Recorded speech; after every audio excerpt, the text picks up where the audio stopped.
तो जी हाँ, नमस्कार। मैं रामनाथ स्वागत करता हूं एक और नई वीडियो में। बीजेपी 370 सीट जीतेगी या 303 भी मुश्किल। हर 10 में से 9 उम्मीदवार जिताने होंगे। साउथ में 29 से बढ़ाकर 71 सीट करनी होगी। अब की बार बीजेपी 370 पार और एनडीए 400 पार। पीएम मोदी ने चुनाव से ठीक पहले टारगेट तय कर दिया था। इसका मतलब है कि बीजेपी को लोकसभा की 543 सीटों में से 68% सीट जीतनी होगी, यानी हर 3 में से 2 कुर्सी चाहिए। ये कितना रियलिस्टिक है, इसे समझने के लिए हमने आजादी के बाद से सभी 17 लोकसभा चुनावों का एनालिसिस किया।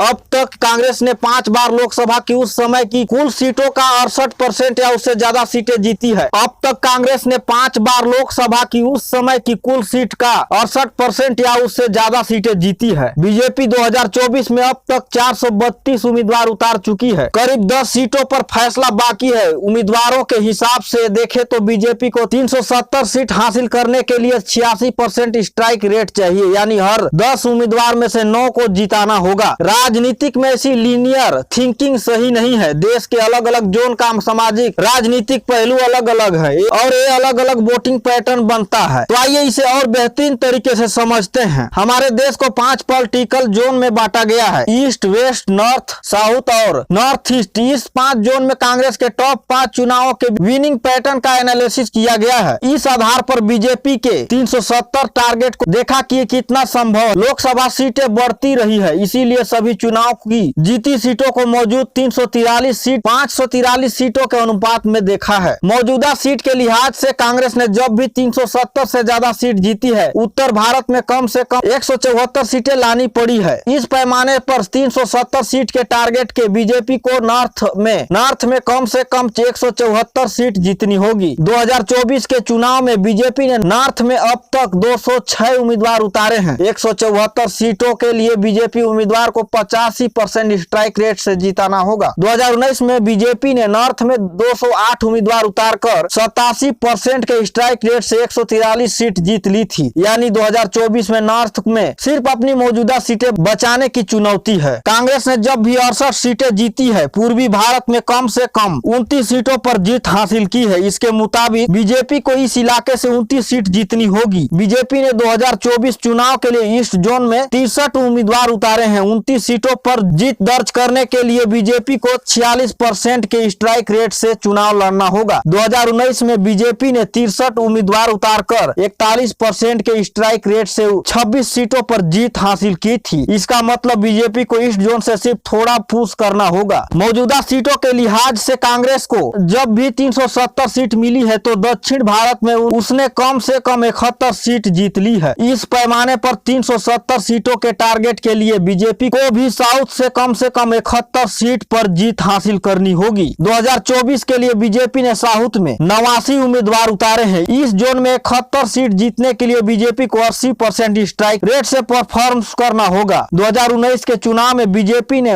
90 उम्मीदवार उतारे थे। इस जोन में बीजेपी ने 32% स्ट्राइक रेट से 29 सीटों पर जीत हासिल की थी, यानी 2019 के मुकाबले 2024 में बीजेपी को दक्षिणी में 2.5 गुना सीटें बढ़ानी होगी। मौजूद सीटों की लिहाजा से कांग्रेस ने जब भी 370 से ज्यादा सीट जीती है, तो उसे पश्चिम भारत में कम से कम 42 सीट लानी पड़ी है। इस पैमाने पर 370 सीटों के टारगेट के लिए बीजेपी को भी वेस्ट कम से कम 42 सीट जीतनी होगी। 2024 के लिए बीजेपी ने 56 उम्मीदवार को उतारा है। इस इलाके में 42 सीटें जीतने के लिए बीजेपी को 75% स्ट्राइक रेट से चुनाव लड़ना होगा। 2019 के लोकसभा चुनाव में बीजेपी ने 55 सीटों उम्मीदवार उतारे थे। पश्चिम इलाके में बीजेपी ने 92% स्ट्राइक रेट के साथ 55 सीट पर जीत हासिल की थी। इसका मतलब बीजेपी को वेस्ट जोन में 2019 की परफॉर्मेंस को बरकरार रखना होगा। कांग्रेस ने जब भी 370 सीटों पर जीत हासिल की है, तो नॉर्थ ईस्ट जोन से उसे कम 11 सीटें जीतनी पड़ी है। बीजेपी को 370 सीट के लिए कम से कम 11 सीटें जीतनी होगी। पूर्व उत्तर में बीजेपी ने अब तक 18 उम्मीदवारों की घोषणा की है। अगर बीजेपी को इस इलाके में 11 सीटें जीतनी है, तो 62% स्ट्राइक रेट से चुनाव जीतना होगा। होगा। बीजेपी ने 2019 में 20 सीटों पर चुनाव लड़ा था, तब उसने 70% स्ट्राइक रेट के साथ 14 सीटों पर जीत हासिल की थी। यानी 2024 में बीजेपी को नॉर्थ ईस्ट में अपनी 2019 के परफॉर्मेंस दोहरानी होगी। तो जी हाँ दोस्तों, इस वीडियो में पॉलिटिक्स, मैथ की केमिस्ट्री का एक मिक्स्ड मॉडल है। हालांकि चुनाव में वोटिंग पैटर्न को प्रभावित करने वाले दर्जनों अन्य फैक्टर भी होते हैं। इस एनालिसिस के बाद 370 सीट जीतने के लिए बीजेपी के सामने ये 3 बड़ी चुनौतियां हैं। पहला, कांग्रेस ने जब भी 370 माइलस्टोन हासिल किया है, देश के 5 जोन में एक सिमेस्ट्री में सीटें जीती है, यानी किसी भी इलाके ग्राफ एक कदम नीचे नहीं। 2014-2019 का ग्राफ देखें तो बीजेपी के साथ ऐसा नहीं है। वह नॉर्थ वेस्ट और नॉर्थ ईस्ट में तो बेहद मजबूत है, लेकिन साउथ और ईस्ट में ग्राफिक काफी नीचे है। पॉलिटिकल एक्सपर्ट रशीद कदवई के मुताबिक बीजेपी देश के कुछ इलाकों की लगभग 90% जीत चुकी है, लेकिन कुछ इलाकों में अभी भी 100 सीटें ऐसी है जहां बीजेपी का जीतना बेहद मुश्किल है। तो जी हाँ दोस्तों, ये वीडियो आप लोगों को कैसा लगा? अगर अच्छा लगा होगा तो नीचे कमेंट करके हमें जरूर बताइएगा। मिलते हैं नेक्स्ट वीडियो में, तब तक के लिए बाय।